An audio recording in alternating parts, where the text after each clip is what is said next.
So hello friends, welcome back to my channel जहां हम सीखेंगे कॉमर्स एक बहुत ही मजेदार और आसान तरीके से।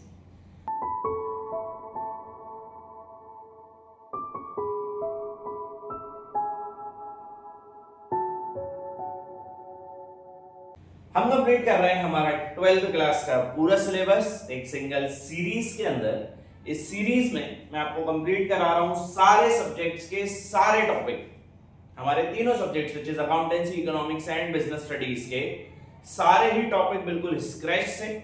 और हम उन स्क्रैच से इसलिए पढ़ रहे हैं उनको ताकि हम जब पेपर देने बैठे, जब हम हमारे बोर्ड से एग्जाम देने बैठे, उस समय हमारे पास सारे कॉन्सेप्ट्स क्लियर हो और हम बहुत अच्छे नंबर से हमारी 12th क्लास पास हो सके। टॉकिंग अबाउट कि अभी हम क्या कर रहे हैं, तो अभी हम पढ़ रहे हैं बिजनेस स्टडीज, बिजनेस में भी chapter number 2 which is principles of management. इससे पहले वाली वीडियो में हमने देखा प्रिंसिपल ऑफ मैनेजमेंट होते क्या है, उसके इंपॉर्टेंस क्या है, नेचर क्या है, कैरेक्टरिस्टिक्स क्या है। उसके बाद हमने देखा एफडब्ल्यू टेलर के बारे में, फ्रेडरिक विंसलो टेलर के बारे में, उसके 4 साइंटिफिक प्रिंसिपल ऑफ मैनेजमेंट हमने पढ़े और उसके बाद हमने चालू करी थी उसकी टेक्निक्स। कल मैंने 2 बड़ी टेक्निक समझाई थी आपको। कौन कौन सी 2 टेक्निक्स होती हैं, which is functional foremanship and one more is I think standardization and simplification of work. ये 2 टेक्निक्स हम कल कर चुके थे। आज हम पढ़ेंगे बाकी की उसकी टेक्निक्स। बेसिकली 5 टेक्निक्स और बची हैं, which is method study, motion study, time study, fatigue study and differential piece wage rate system. ये 5 टॉपिक और पढ़ने हैं और हमारी टेक्निक्स खत्म हो जाएंगी। आज हमें पढ़ना है ये 5 टेक्निक्स बिल्कुल ही विस्तार से, और साथ में हम पढ़ेंगे हेनरी फ्योल के बारे में कि हेनरी फ्योल कौन थे, क्यों उन्होंने भी प्रिंसिपल ऑफ मैनेजमेंट दी, उनके प्रिंसिपल ऑफ मैनेजमेंट टेलर के प्रिंसिपल ऑफ मैनेजमेंट से अलग क्यों है। ये सारी चीजें मैं आज आपको बताने वाला हूँ और मुश्किल से 1-2 वीडियोस में और, मतलब आज के अलावा 2-3 वीडियो और लगेंगी और ये वाला जो पूरा सिलेबस, पूरा चैप्टर जो है ये खत्म हो जाएगा। तो अभी हमारा जो पेस है वो थोड़ा सा स्लो चल रहा है मेरे हिसाब से, है ना। थोड़ा सा अपन पेस बढ़ाएंगे, ऐसे कोई दिक्कत नहीं है। अपने को दिसंबर तक कंप्लीट करना है, सिलेबस आराम से हो जाएगा। क्लियर है? तो चलिए स्टार्ट करते हैं बिना देरी के और देखते जाइए एक एक करके चीजें। अब सर ये जो 4 स्टडीज हमें दी गई है, ये चारों स्टडीज कई बार कई बुक्स में एक सिंगल केस के फॉर्म में दी जाती है। ठीक है, हमारी जो बुक्स हैं, मेरे पास जो मेरे पर्सनल नोट्स हैं जो मैं बनाता हूं, उसमें मैंने ये चारों स्टडीज को अलग अलग लिखा है। क्यों अलग अलग लिखा है? बेसिकली ये चारों ही चीजें एक दूसरे से थोड़ी थोड़ी अलग है ना, थोड़ी थोड़ी क्या पूरी अलग है। तो बेसिकली हमें एक टॉपिक के अंदर ये 4 सब टॉपिक पढ़ने से अच्छा है कि हम 4 अलग अलग टॉपिक ही बना लेते हैं उसके, तो सारी चीजें फ्री हो जाएगी। सबसे पहले बात करें टॉपिक नंबर 3 और technique number 3 which is motion study. Motion study, motion study क्या होगी सर? बेसिकली जब आप किसी भी कंपनी के अंदर, ये sorry, the first one is method study. What do you mean by method study? Method study क्या होगी कि जब आप किसी कंपनी के अंदर काम कर रहे हो तो उस काम को करने की क्या सबसे बेहतरीन मेथड है कि आप एफिशिएंटली और इफेक्टिवली काम भी कर सको, ऑप्टिमम यूटिलाइजेशन ऑफ रिसोर्सेज भी हो सके, टाइम भी वेस्ट ना हो, एनर्जी भी वेस्ट ना हो, मनी भी वेस्ट ना हो, कॉस्ट भी ज्यादा ना लगे। ये सारी चीजों को ध्यान में रखते हुए जो मेथड आप यूज करोगे कंपनी में काम करने के लिए, that is known as method study. इसको ऐसे ले सकते हैं अपन कि कार मैन्युफैक्चरिंग जो कंपनी, तो कार मैन्युफैक्चरिंग कंपनी इस अलग अलग तरीके से काम कर सकती है। भाई एक कंपनी थी, कंपनी नंबर ए, है ना, या अपन मान लेते हैं कंपनी नंबर XYZ लिमिटेड। वो जो कंपनी थी, उस कंपनी ने क्या करा कि भैया अपनी जो असेंबली यूनिट है वो इस तरीके से फैला ली कि उसको सारी चीजें सामने तो दिख रही हैं लेकिन वो एक फ्लो में नहीं घूम रही है। मतलब कहीं पर अगर उसके व्हील्स लग रहे हैं तो दूसरी समय पर उसका चेचिस के ऊपर बॉडी रखा जा रही है। अब दिक्कत ये आ रही है कि बॉडी रखा गई जिसकी वजह से सीट लगानी बहुत मुश्किल पड़ रही है, इससे टाइम भी वेस्ट हो रहा है, एनर्जी भी वेस्ट हो रही है, एफिशिएंसी भी कम हो रही है वर्कर्स की। तो ये सारी चीजें ध्यान में रखते हुए एक ऐसे तरीके के पूरा मेथड बनाना कि एक कंपनी जो है वो अपना बेस्ट यूटिलाइजेशन ऑफ रिसोर्सेज कर सके, वर्कर्स को एफिशिएंटली और इफेक्टिवली काम करा सके, उसको हम बोलेंगे मेथड स्टडी। एक ऐसी मेथड निकालना काम करने की जो सबसे ज्यादा लो कॉस्ट कंज्यूमिंग हो और लो टाइम कंज्यूमिंग हो। और आपकी जो एनर्जी है वो भी वेस्ट ना हो और किसी प्रकार की इफिशियंसी या इफेक्टिवनेस भी रेंडर ना हो सके। इस मेथड को हम बोलेंगे मेथड स्टडी। ठीक है, मेथड स्टडी आपसे कोई पूछे what do you mean by method study, तो सर एक कंपनी के अंदर कोई भी काम करने की एक ऐसी मेथड निकालना या एक ऐसा वे निकालना, एक ऐसा तरीका निकालना जिसमें एनर्जी, टाइम, कॉस्ट, पैसा, हर एक चीज कम से कम खर्च हो, that is known as method study. इसका सबसे अच्छा एग्जांपल है फोर्ड मोटर्स। फोर्ड मोटर्स जो है वो बेसिकली यही काम करते हैं। उन्होंने अपनी जो पूरी प्रोडक्शन यूनिट है वो कुछ इस तरीके से बना के रखी है कि हर एक चीज जो है वो एक सिस्टमेटिक जगह पर अरेंज है। अगर पहले चेसिस लगेगा तो पहले वही लगेगा, उसके बाद व्हील्स लगेंगे, उसके बाद सीट्स लगेंगी, उसके बाद कवर ऊपर की जो बॉडी है वो रखाएगी, उसके बाद इंटीरियर का काम होगा, लास्ट में वायरिंग, पेंटिंग जो है वो सबसे लास्ट में जाके होगी। ठीक है, सो उन्होंने इस प्रकार से उसका पूरा एक लाइन सेटअप करके रखी है, प्रोडक्शन लाइन सेटअप करके रखी है कि उनको कम से कम कॉस्ट लगती है, कम से कम पैसा लगता है, कम से कम वर्कर्स की वो खराब होती है, टाइम खराब होता है, एफिशिएंसी और इफेक्टिवनेस बरकरार रहता है वर्कर्स का, और उनके पास जो रिसोर्सेज है उनका भी ऑप्टिमम यूटिलाइजेशन कर लेते हैं वो लोग। So this is known as method study. एक ऐसी मेथड निकालना काम करने की जिसमें टाइम और मनी कम लगे, that is known as method study. The second is motion study. Motion study क्या होता है? नाउ अब एक कंपनी के अंदर कई सारे वर्कर्स अलग अलग मोशन कर रहे हैं, अलग अलग काम कर रहे हैं, तो ये डिफरेंशिएट करना है कि कौन सा मोशन इनके लिए प्रोडक्टिव है और कौन सा मोशन इनके लिए नॉन प्रोडक्टिव मोशन है। पहले तो इसको अलग अलग करा। जो प्रोडक्टिव मोशन है उस पर ध्यान देना कि भैया हम इसको और कैसे एनहेंस कर सकते हैं, और जो नॉन प्रोडक्टिव मोशंस हैं उनको देखना है कि हम इसको किस तरीके से खत्म कर सकते हैं।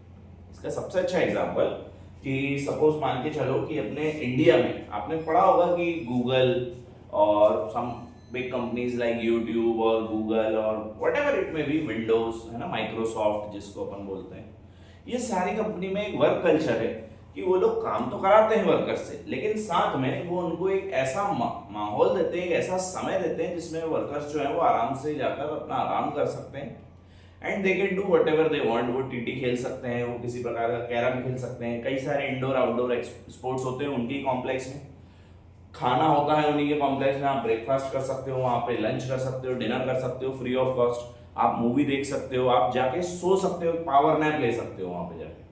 अब वो कंपनी इसलिए ऐसा कर सकती है बिकॉज उसमें जो काम करने वाले एम्प्लॉयज हैं they are well and employees, मतलब वो पूरे इंडिया नहीं पूरे वर्ल्ड से ही वो अपने सबसे टॉप एम्प्लॉयज निकाल के लेकर आते हैं कि वो लोग होते हैं जो कि एक दिन का काम 1 घंटे में कर सकते हैं।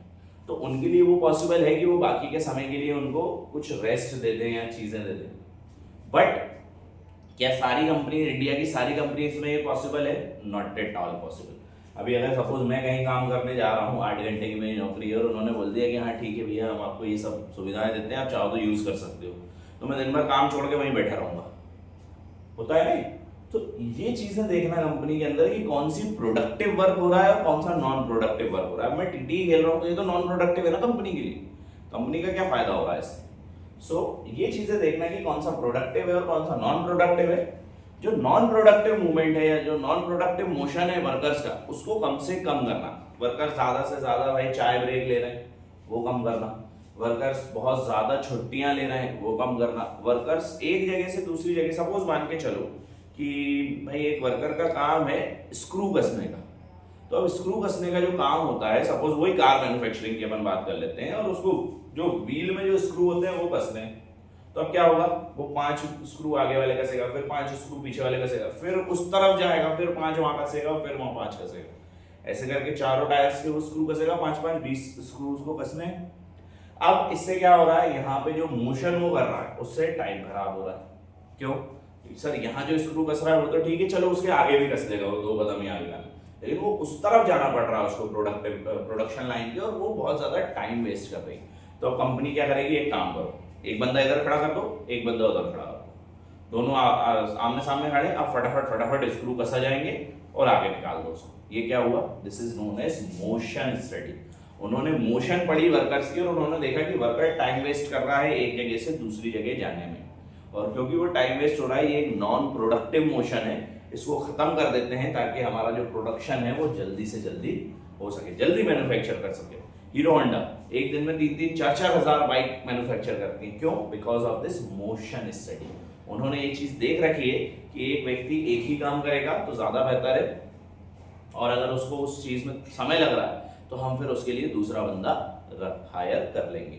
That is known as motion study. मतलब इतने बारीकी से उन्होंने एफडब्ल्यू टेलर ने स्टडीज बताई थी कि इतना बारीक बारीक भी अगर आप चीजों को ऑब्जर्व करके काम करोगे तो आपको वो कहीं ना कहीं बेनिफिट देकर जाएंगे। आपका जो प्रॉफिट है, आपका जो एफिशिएंसी है वर्कर्स की, वो बढ़ेगी।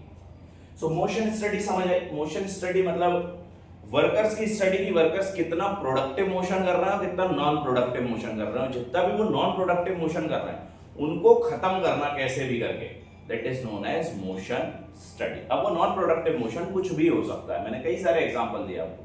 टी ब्रेक ज्यादा ले रहा है, रेस्ट ज्यादा ले रहा है, या किसी प्रकार का अगर वो काम भी कर रहा है तो एक जगह से दूसरी जगह जाने में अगर उसका टाइम वेस्ट हो रहा है तो वो एक जगह से दूसरी जगह ना जाए, यहीं पर रहकर काम कर ले, हम वहां के लिए दूसरा बंदा हायर कर लेंगे। So this is known as motion study. Clear है? मोशन स्टडी के बाद आते हैं टाइम स्टडी। टाइम स्टडी है तो सबसे सिंपल ही स्टडी है। टाइम स्टडी एक ऐसी स्टडी या एक ऐसे प्रकार की स्टडी जिसमें कंपनी ये देखती है कि हमें कोई भी काम करने में कितना समय लग रहा है और उस समय में क्या उस समय को हम रिड्यूस कर सकते हैं। एक कार बनाने में अगर मेरे पूरी प्रोडक्शन लाइन को सपोज 8 घंटे का समय लगता है तो क्या इस 8 घंटे को कम करके हम 6 घंटे में एक कार बना के खत्म कर सकते हैं क्या?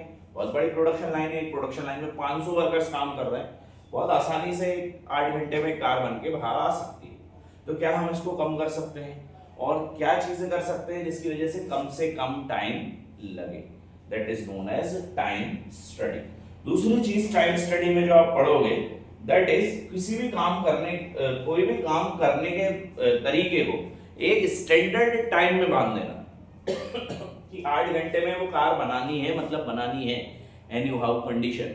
सपोज कई बार हम जब मार्केटिंग वगैरह करते हैं, जब मैं पहले मार्केटिंग में था तो एट दैट टाइम जो हमारे बॉसेस होते हैं वो क्या बोलते हैं कि भैया आपको एक दिन में एटलीस्ट 30 लीड लेकर आनी है, 30 जगहों से आपको आपका प्रोडक्ट बेचकर आना है। तो उनको मालूम है कि एक दिन में लगभग इतनी लीड्स बन जाती है ना। सपोज अगर उन्होंने बोल दिया कि नहीं आप तो एक काम करो, आप जहाँ रहते हो होशंगाबाद, आप यहाँ से भोपाल जाके सेल करके आओ, तो ऑफकोर्स सी बात है इतनी अकल तो उनको भी होगी कि यार 2 घंटा जाना लगेगा, 2 घंटा आना लगेगा, 8 घंटे की नौकरी, 4 घंटे तो यहीं खराब हुआ है। तो उस समय वो मेरे से ये नहीं बोलेंगे कि 30 लीड निकाल कर लेके आओ, उस समय वो मेरे से बोलेंगे एक काम करो अर्जुन की भाई 10-15 लीड निकालना। उनको मालूम रहेगा कि हाँ भाई ये आने जाने में भी तो समय लग रहा है।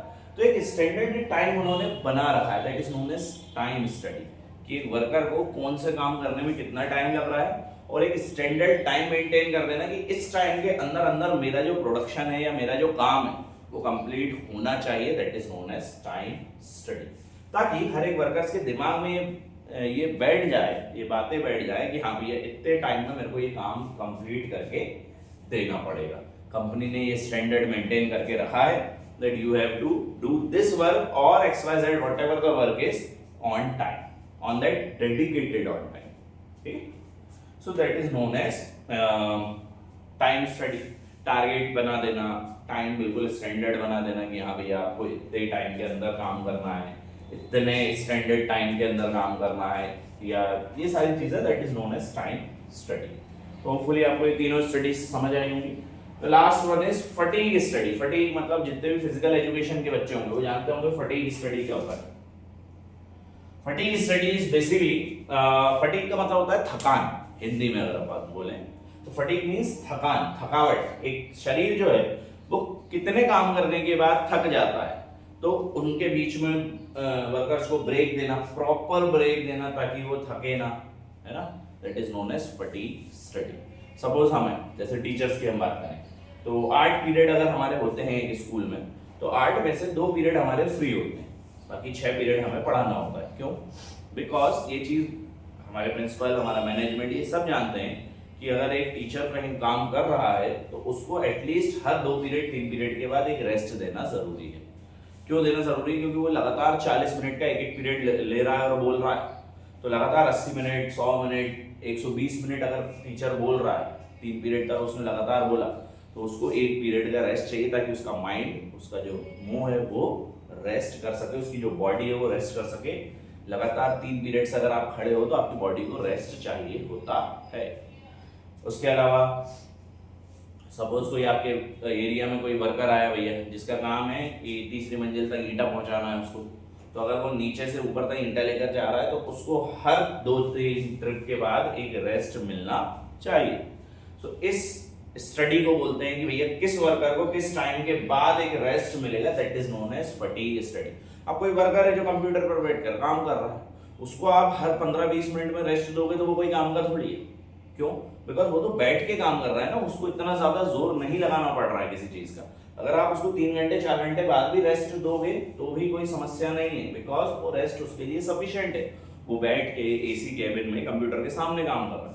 बट वहीं पर अगर आप वो जो तगाड़ी ढोने वाला है, जो ईंटें ढोने वाला है ऊपर, उसको अगर आप 15-20 मिनट आधे घंटे के बाद रेस्ट नहीं दोगे, वो थक जाएगा, इंजरी होने के चांसेस होते हैं।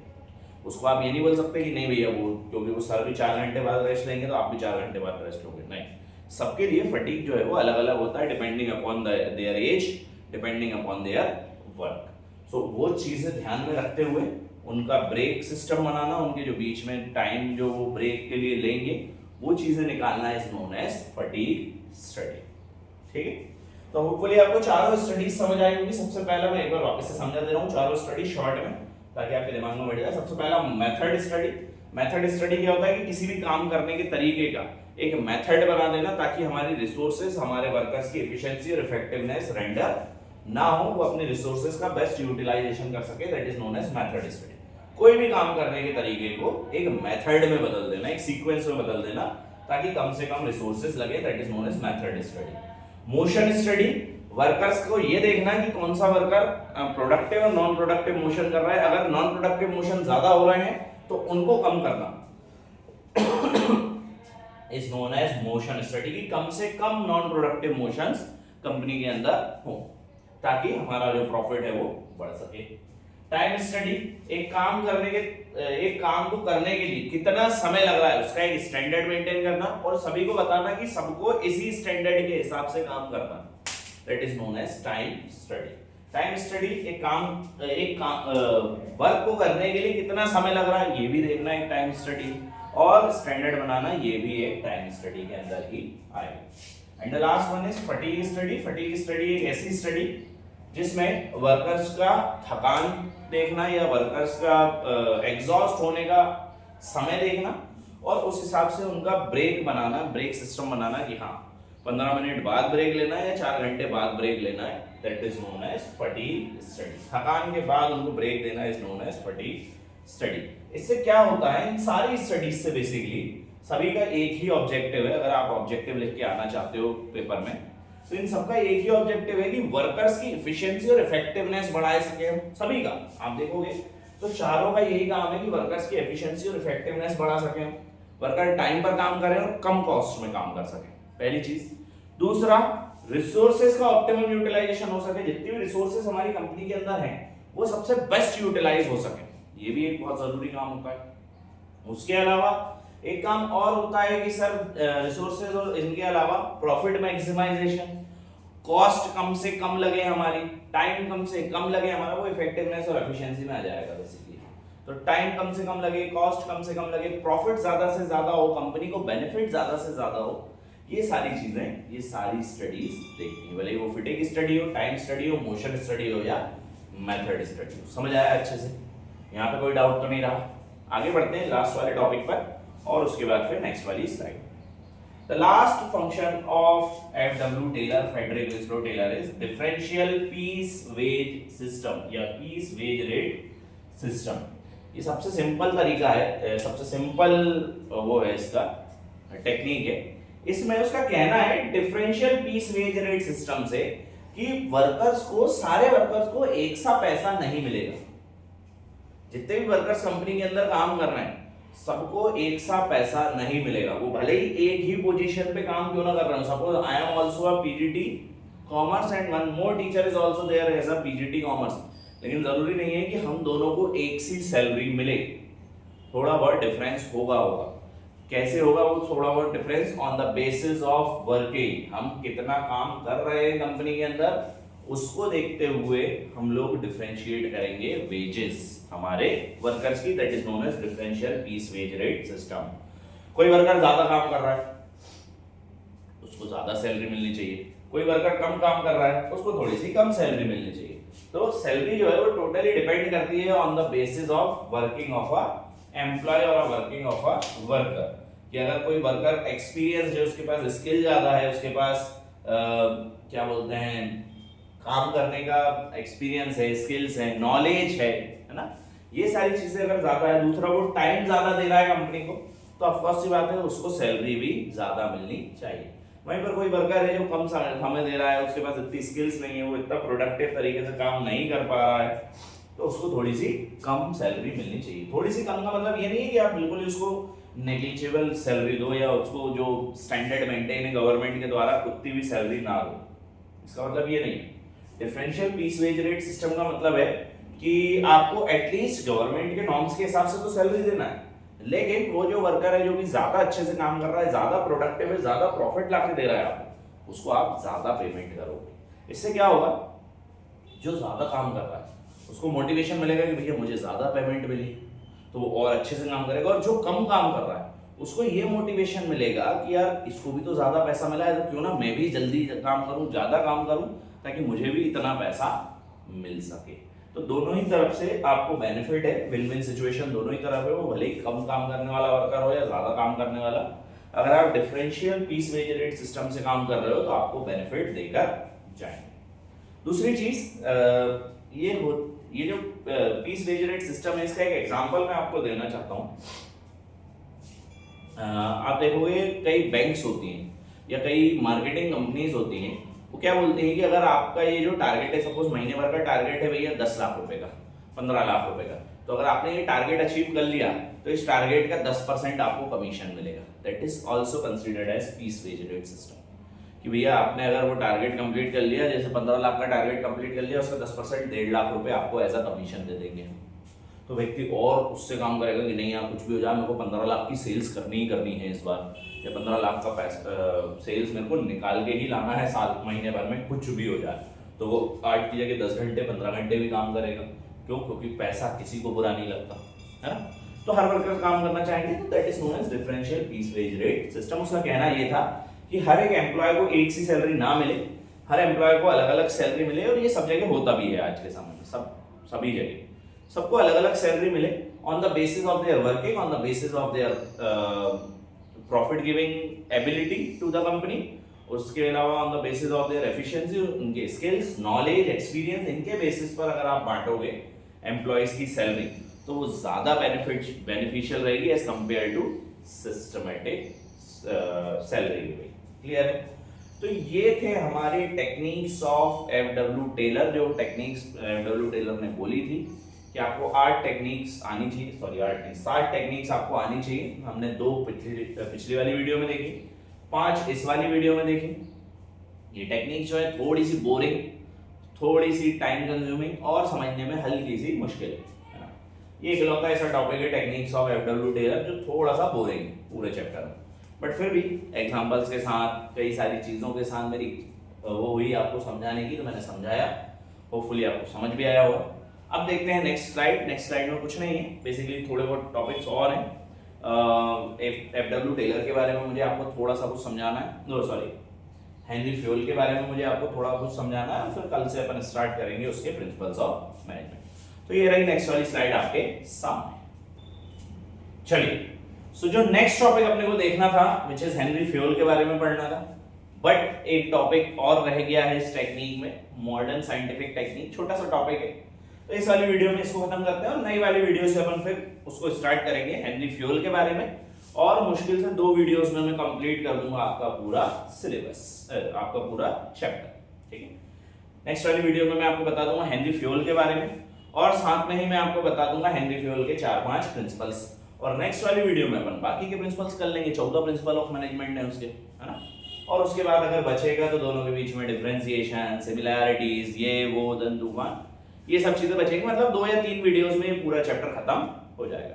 तो तो अभी फिलहाल की स्थिति में आप देख रहे हो मॉडर्न साइंटिफिक टेक्निक्स, जल्दी जल्दी खत्म करा दे रहा हूं मैं। मॉडर्न साइंटिफिक टेक्निक कोई बहुत बड़ी चीज नहीं है, छोटे छोटे टॉपिक है पांचों, ठीक है। तो मॉडर्न वर्ल्ड में आज के जमाने में ये जो साइंटिफिक टेक्निक्स थी ये बहुत पुरानी बनाई थी एफडब्ल्यू टेलर के द्वारा, जो अभी अपन ने पढ़ी, टाइम स्टडी, फटीग स्टडी, ये स्टडी वो स्टडी, है ना। ये जो चीजें थी ये बहुत पुरानी बनाई हुई। मॉडर्न लाइफ में चीजों को थोड़ा सा अपग्रेड किया गया, मॉडर्नाइज किया गया, बढ़ाया गया, और उन मॉडर्नाइजेशन की वजह से, उन बढ़ाने की वजह से कुछ नई चीजें निकल के सामने हैं। इसमें से 2-3 तो मैं आपको समझा भी चुका हूं, सिक्स सिग्मा समझा दिया था, काइजेन समझा दिया था, है ना। फिर से एक बार बता दे रहा हूं ये है क्या। तो मॉडर्न साइंटिफिक टेक्निक सबसे पहला है operational research. Operational research technique जो है ये बताती है कि बेसिकली आपको इतना ज्यादा, मतलब आपके आर&डी डिपार्टमेंट में काम करना पड़ेगा, आपको इतना ज्यादा डेवलप करना पड़ेगा आपके रिसोर्सेज को, कि या जो भी चीजें आपके पास है, आपकी मशीनरी, आपके बंदे, आपके जो भी लोग हैं काम कर रहे हैं जो भी कंपनी के अंदर, उनको इतना ज्यादा डेवलप करना पड़ेगा, उन पे रिसर्च और डेवलपमेंट कर करके आर&डी कर करके, कि उनका जो यूटिलाइजेशन पहले हो रहा था वो थोड़ा सा बढ़ा सके। सपोज इसको ऐसे समझो कि अभी मैं व्हाइट बोर्ड पे पढ़ा रहा हूँ, ठीक है। मुझे अगर सर और ज्यादा इनोवेटिव तरीके से पढ़ाना है, और ज्यादा अट्रैक्टिव तरीके से पढ़ाना है ताकि बच्चे ज्यादा से ज्यादा मेरी वीडियो देखें, तो मेरे को इस व्हाइट बोर्ड की जगह वो जो पीछे पैनल बोर्ड लगता है वो लाना पड़ेगा, उसमें पीपीटीज बनानी पड़ेंगी, पीपीटीज से के हेल्प से पढ़ाना पड़ेगा सर। तो वो क्या बच्चों को ज्यादा अट्रैक्टिव लगेगा और ज्यादा से ज्यादा बच्चे मेरी वीडियोस को देखेंगे। That is known as operational research. कि सेकेंड वर्ल्ड वॉर के बाद से ये टॉपिक ज्यादा देखने को मिला है कि आपको इतना ज्यादा आपके रिसर्च और डेवलपमेंट में पैसा खर्च करना है कि आपको चीजें जो है वो ज्यादा आप डेवलप कर सको साइंटिफिक वे में। जैसे सेकेंड वर्ल्ड वॉर जब हुई तो हमारे पास इतने ज्यादा मॉडर्न इक्विपमेंट नहीं थे, गन्स जो थी, मशीन गन्स वगैरह ये सब नहीं थी, नॉर्मल गन्स थी हमारे पास, वही एक बार बुलेट डालो चलाओ, फिर बुलेट डालो फिर चलाओ, फिर बुलेट डालो फिर चलाओ। फिर भैया मॉडर्नाइज हुई चीजें, AK-47 आई, मशीन गन्स आई, है ना, कई सारी कंपनीज डेवलप हुई। आज के समय में हम भाई बहुत सारी चीजें हम खुद डेवलप करते हैं, लाइक अग्नि है, पृथ्वी है, व्हाटएवर जो भी। तो this is known as optimization research, है ना, ऑपरेशनल रिसर्च। ऑपरेशनल रिसर्च में बेसिकली आप आपकी R&D लगाकर आपके जो भी रिसर्च एंड डेवलपमेंट डिपार्टमेंट है उसमें चीजों को ज्यादा से ज्यादा एनहेंस करने का तरीका, नया नया मेथड निकाल कर लेकर आते हो। That is known as operational research. The second is Kaizen. Kaizen एक basically Japanese word है।